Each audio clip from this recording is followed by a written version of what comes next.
to fast-track the trial of corruption cases. Could you update us on how far you've gone with that? And also, some of the oral cases border on national security, particularly the Edu Boahene one. Do you intend to take them out of court? Thank you. Thank you very much. The lady in a lot of white and black.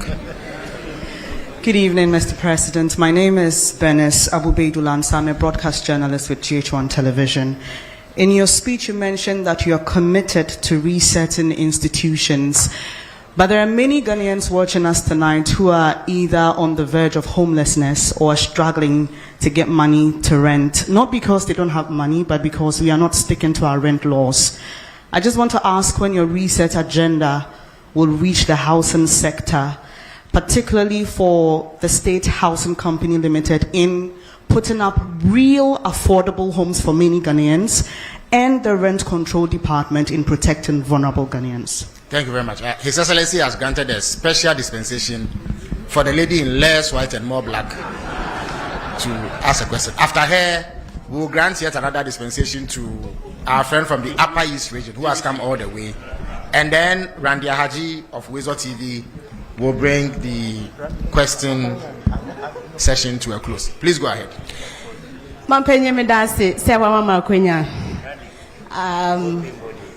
The question is today if you asema nti wa family anke be ha me pa.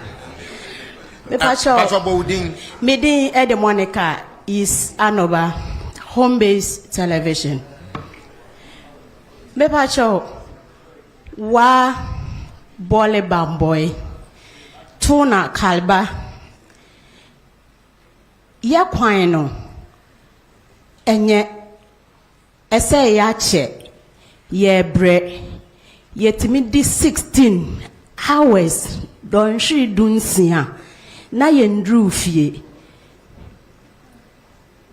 ye bisa se mampenyi de na oye de amayen ye mu bia ye ntumi mfasore foma na ebefe ye ne den so bin so ene bamboy enko a yetimi di don shirim yenu ewo ho na ye mfiri mu enam so makwemu kan for me chere am robbers omunso afasa akwenya no so haye pa na musuo bo na okokasa okofa state transport which is STC then edue because omo they drive with care and caution on kan ho kra and then na wunyandri obede nyane ada sorry sa na ona sinina tai wadaroma odi anka kwan ho nsem de nka oya ade pa na ye de na ye de wayi ye free musa da ben ene ye hwe wenim se obafia boy.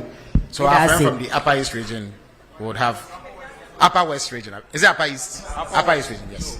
But you have only one question, please. Thank you very much. Only one of you is allowed to ask a question. So thank you very much for the same region. Yeah. Please go ahead. Yeah. Go ahead. Thank you very much for the opportunity.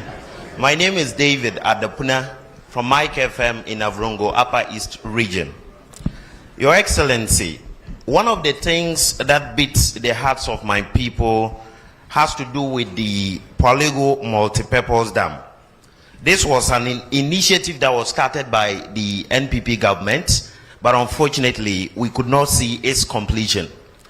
This project held so much prospects, including that of irrigation, power generation, and flood control. Just recently, the Barry Dam was opened and we saw the devastation it caused.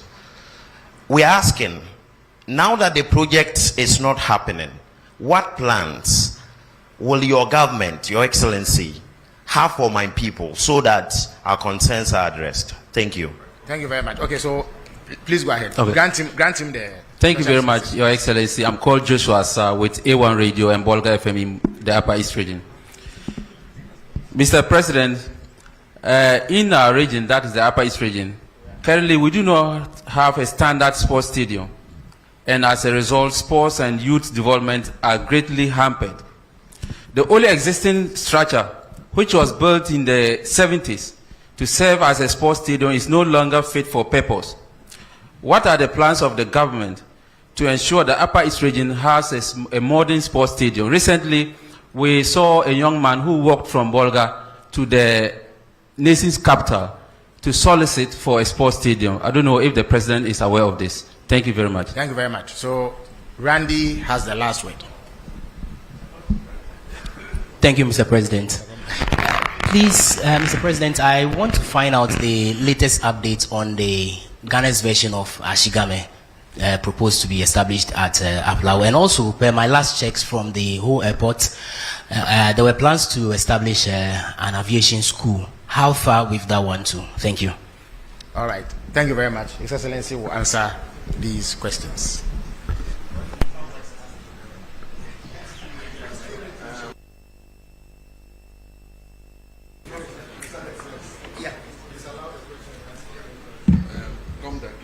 Okay. Okay. Senior A.R. Gomda, the President Senior Secondary School, has the final word by presidential fiat. Please give him the microphone. Oh, okay. Thank you very much. Your recent directive that 2 persons be investigated for their activities regarding Galamsey went down well with a lot of people. But so far, we haven't had any outcome from it. Can you please tell us what is happening or what is going to happen? Thank you very much indeed. Okay, thank you. All right. Thank you very much. Thank you very much. Senior, we used to call him Major in Ghana Secondary School. When I came to Form 1, they were in Form 3, Yeah, and he was, as a very little boy, he was one of my protectors. He used to protect me from bullying, and that's why I gave him the last. The first question was from, what's your institution? Oh, Radio France. Yeah, okay, it's about Ghana-US relations. First, we were slapped with 10% tariff that was increased to 15%, and then we're included in 36 countries that were going to be placed on a visa ban. But in the meantime, all 5-year visas were cancelled, and we were restricted to single entry 3 months. It shows the tightening situation in our foreign relations, but I do think that we still enjoy good relations with the United States of America. We were approached by the U.S. to accept third-party nationals who were being removed from the U.S. And we agreed with them that West African nationals, were acceptable, because all our fellow West Africans don't need a visa to come to our country. So if they decided to travel from US to Accra, they don't need a visa anyway. So if you're bringing our colleague West Africans back, that's okay. And so I think that agreement has been activated, and a first batch of 14 nationals came. Several of them were our Nigerian brothers. They opted to go back home. And so we facilitated, we put them on buses, to be able to go back home. One of them was a Gambian who is not as easy. You have to get him an air ticket to be able to facilitate his travel. So what we've done is contacted their embassy to let them know of his presence so that they can facilitate his return to Gambia. And so that's the issue with regards to deportations and arrivals. West Africa has the protocol of free movement, and so any West African is free to come to Ghana and be able to stay for 90 days. And so if they decide to bring them, we don't have a problem accepting them. Then with regards to the GIPC Act, we are living in a new environment. We have the ECOWAS Trade Liberalization Scheme. We have the African Continental Free Trade Area that wants us to open our markets to each other. And so the former protective regime is changing. And so we need to review the GIPC Act to be able to take cognizance of that. And aside from that, there's limited foreign direct investment in the whole world. And so you need to place yourself in a position where you're able to attract as much foreign investment as possible. So when you put a barrier of $1 million, there are people who, with $500,000, can open a manufacturing establishment.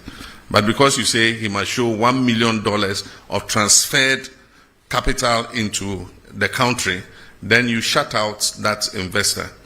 And that's why, as part of the GIPC review, we're removing the minimum requirement so that anybody who wants to come and set up a business in Ghana to provide employment for our people is welcome to come. But that is different from the issue of the markets. And so there's advocacy that we should review that issue with markets. The current law restricts retail sector to only Ghanaians.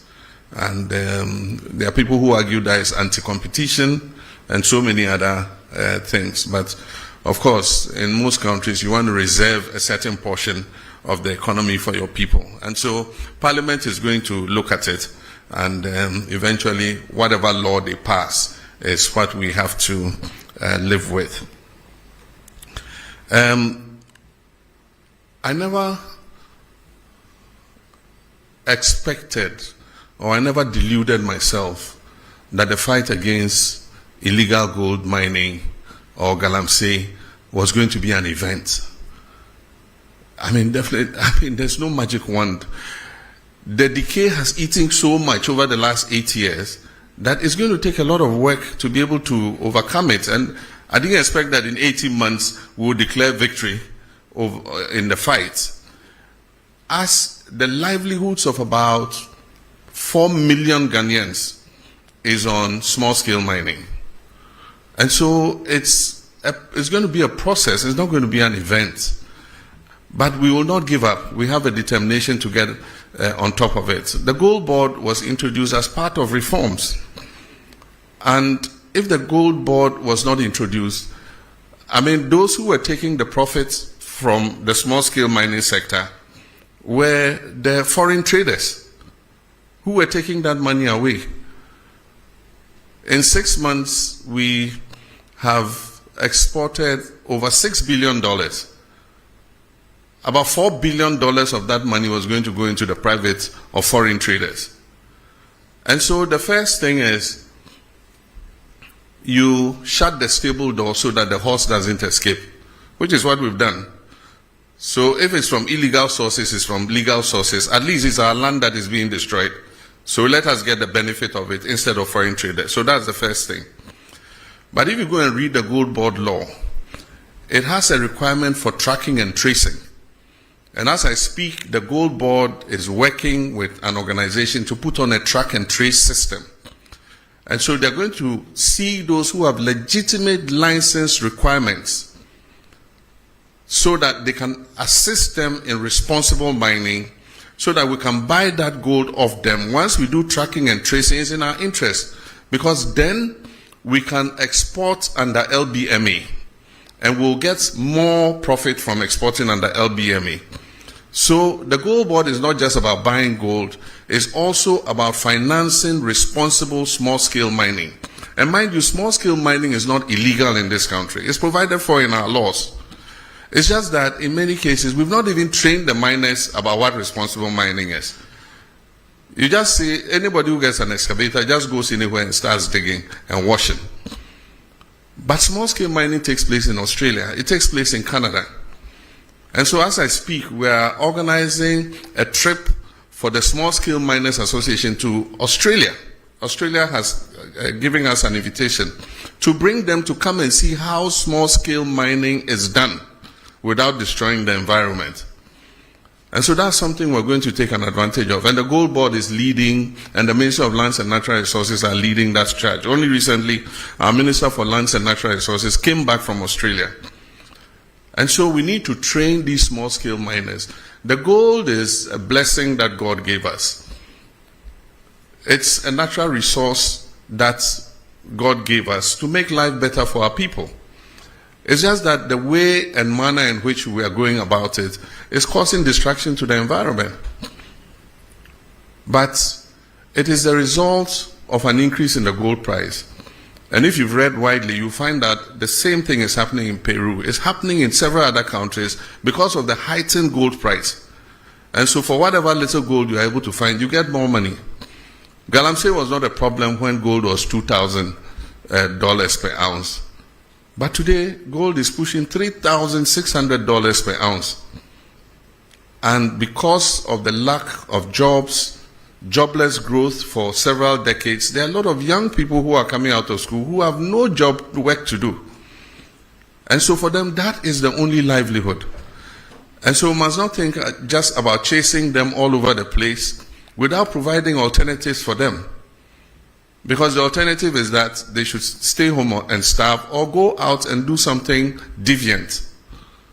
And that's why we came up with the cooperative mining concept, for which we recently lost our colleagues. They were going to launch it, the first of its kind in Anglo, because one of the things we said was that we're going to let the big mining companies seed off some of their concessions. Some of them have 400, 500 miles square. And there's gold in some parts of those concessions that they will never mine because the grams per ton of ore is so low. But yet, if you put a small-scale miner there, he can mine it effectively. And so we've discussed with them and they've all agreed. And so Anglo Ashanti was the first. They've cut a part of the concession. And that is what Omani and Murtala and Co. were going to launch, cooperative mining, so that we'll move the small-scale miners from the forest reserves where they are causing destruction and settle them on the concessions where the big mining companies have seeded. As I speak, Newmont has demarcated an area for these small-scale miners, and we companies to mentor them. And so that was going to be an alternative for moving them out of the forest and other places so that they can mine under the supervision of those companies. And that's where our colleagues were going when the helicopter crashed. And so it's a program that we're going to continue so that we can give them an alternative, not just go chase them around without finding something else for them to do. And so that's something we're working on. With regards to excavators, we're enforcing the law that you must get the permit before the excavator is put on a ship. That is what the law has been, but it was not followed. And so they let the excavator land before they come and ask the Ministry of Transport for a permit. And so we've informed all the dealers that you cannot load an excavator onto a ship until you have gotten a permit. In the meantime, a lot of excavators have arrived at the port. And recently, somebody said they were being released at midnight to their owners and things. That's not true. What happens was there were so many that they had occupied a huge area of the port and congested the port. And so we found the land near Shai Hills, near the military installation. And the Field Engineers Regiment and others have been given charge to move the excavators from the port to the area so that they can free up space in the port. And they do that in the night because of traffic in the daytime. So in the night, they have the payloaders moving the excavators out of the port to the designated areas where they are supposed to be held. And before any of those excavators is released, they must be tracked. They must have a tracker on them. They must be registered by the owner of the excavator. And we must know the purpose for which the excavator has been imported. Because the construction industry also imports excavators. And so you cannot put a blanket ban on importation of excavators just because you think that every excavator is going to go into the illegal mining industry. Even the big mining companies that have licenses import excavators. And so we want to know who is importing the excavators, who it is going to. We want to be able to put a tracker on it and be able to trace that excavator wherever it is in the country. We called off the IGP's anti-Galamsey task force because they are supposed to coordinate with NIMOS, that is the National Anti-Illegal Mining Operations Secretariat. Unfortunately, they were not doing that. So every little commander in any this thing gets up, Galamsey phobia, they can't tell who is licensed, they can't tell who is not licensed. And so it was just like an attack on the whole small-scale mining industry. And so what we said was they should freeze their action. They should synchronize it with the National Anti-Galamsey Operational Secretariat so that they can be directed exactly to where to go in terms of the anti-Galamsey fight. While we're fighting Galamsey, it doesn't mean that it's a free-for-all for everybody to get up. Anybody gets up, puts on a helmet, puts on a jacket, and says, I'm anti-Galamsey. They say, we're not looking for chaos. We're looking to do it, in a scientific manner so that we do not hurt the whole of the small-scale mining industry. We talked about special courts for anti-corruption. I actually said we'll speak with the Chief Justice and see if they can create special courts for prosecuting people who are flagged in the Auditor General's report. And so that is something the Attorney General is pursuing, because every year we see Auditor General's report. It goes before the Public Accounts Commission. They say this person diverted this person misappropriated this and that, and yet no action is taken. And so Ghanaians have been saying, so what's the use of the Auditor General's report? And so we're asking the Chief Justice, can you create special courts which can fast-track action on the Auditor General's report? So people who are determined to be criminally liable after the Public Accounts Committee has sat can be put before those courts so that they are sanctioned to create a deterrent so that other people do not do the same thing that they have done. Very good question on rent and homelessness, and I'm happy to give you the microphone to ask it. The biggest expenditure in any Ghanaian's budget is rent. And even though we have laws, enforcing them has been difficult. The rent law says that a landlord cannot charge more than 6 months. But the problem in enforcing the law is the connivance of the tenant and the landlord. The tenant won't come and report that they are charging him 1 year's rent advance because he wants the room. And so that has been the problem. And the problem is because our population is growing beyond our housing capacity. So the competition for accommodation and housing is very strong. And that is why we must expand our housing coverage. And I remember in our manifesto, we have a pledge to expand housing. And in the next budget, we're going to make provision for that. I've already had a discussion with some of the associations, the organized labor associations. Some of them have funds that are sitting in their accounts, and they have members who want houses. So what I've said is government will match their funds. And so if they give 1 billion cedis, we will give 1 billion cedis. And then one of the banks, Republic Bank, has said that they are willing to also match with 1 billion cedis. So if we get a 3 billion cedi fund, we can start building houses in all the districts. And as people pay their down payments, it will go back into the fund and it will become a revolving fund. And governments can give it to people. I said if you have like about 15 to 20 years before retirement, you can take a house and we'll be deducting from your salary monthly so that by the time your retirement time is up, you have your own accommodation to go to. And as we take those deductions, they will go back into the fund. So it becomes like a revolving fund so that we can increase the housing stock. But the Minister of Finance will talk about that when he reads the budget in November. Minyaba, se ufi yekrom honomo. Techiman wenchi Bamboy Bole Wa Road. A major international corridor. Na nearby, adia ba say a quine say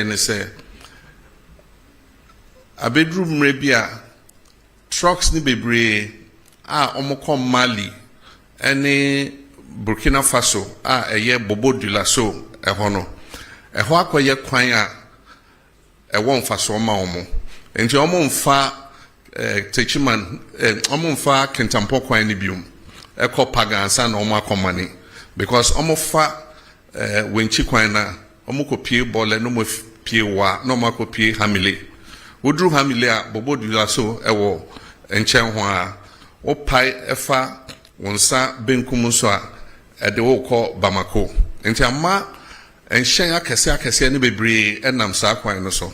Ɛkwan no so yɛanyɛ ne sɛ ebetumi afa saa weight, how do you call weight? And yɛanyɛ ɛkwan no sɛ yɛbɛfa saa nneɛma na ɔmofa no emu odu. Nti ama kwan na sɛ koraa. Nti yɛsɛ obia hohoro nsuo ɛba nana mu meboa. Ɛhɔ na misu mi free nti yɛyɛ big push no. Ma hyɛ da de akɔhyɛ big push no mu.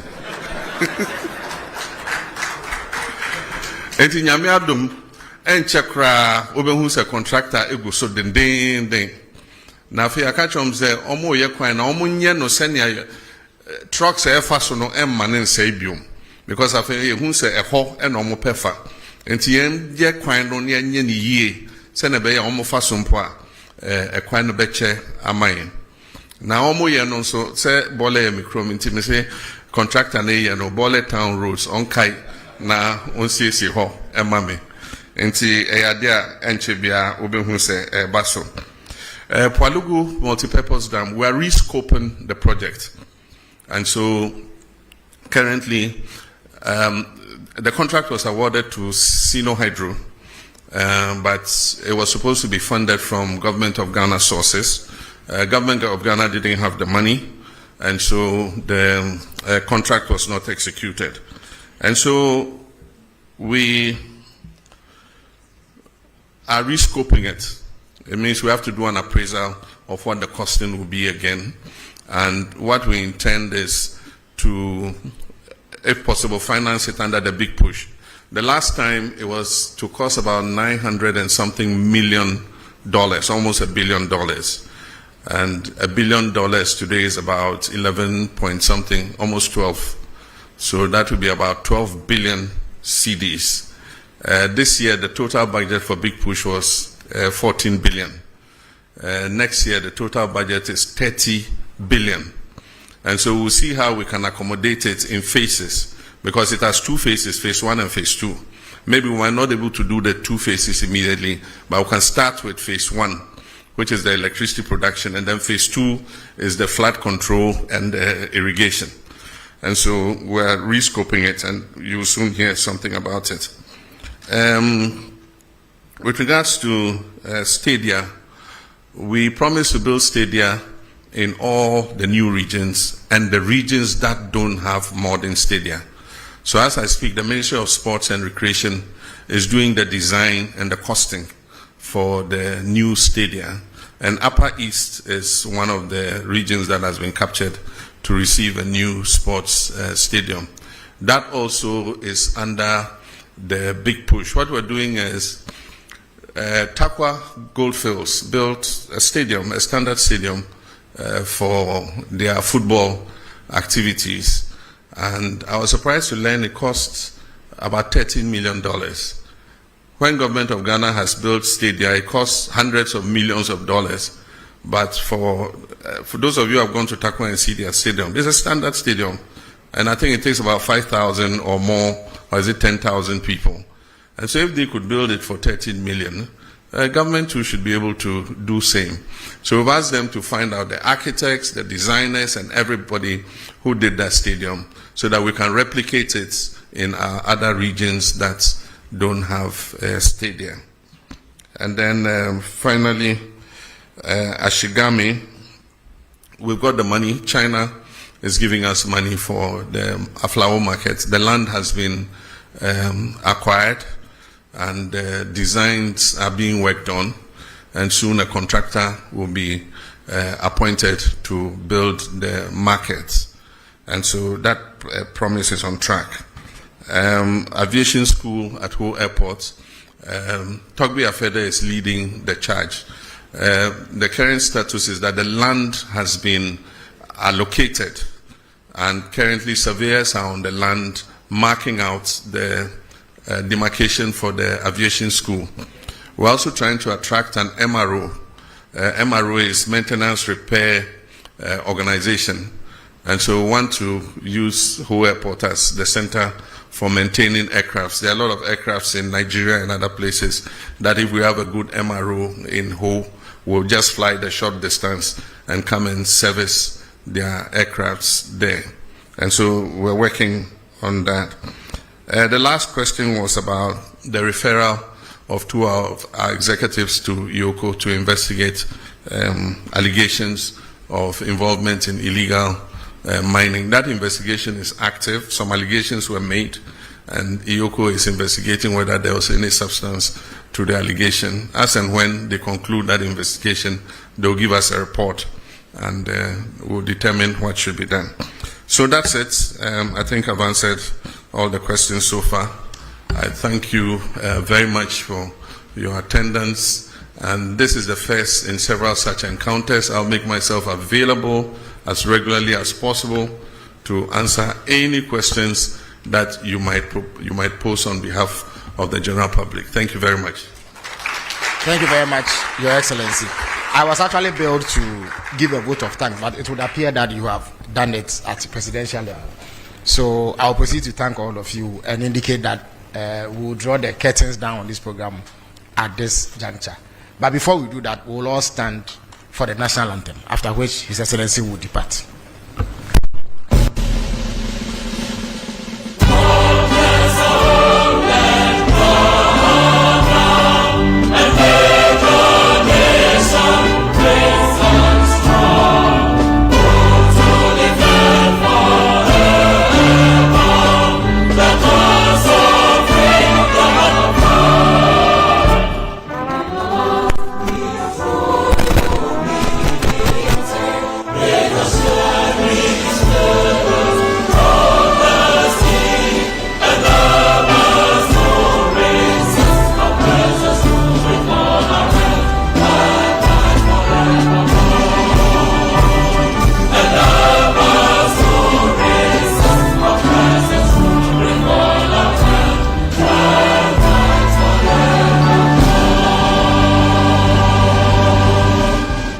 Shall we remain standing as His Excellency the President departs the hall?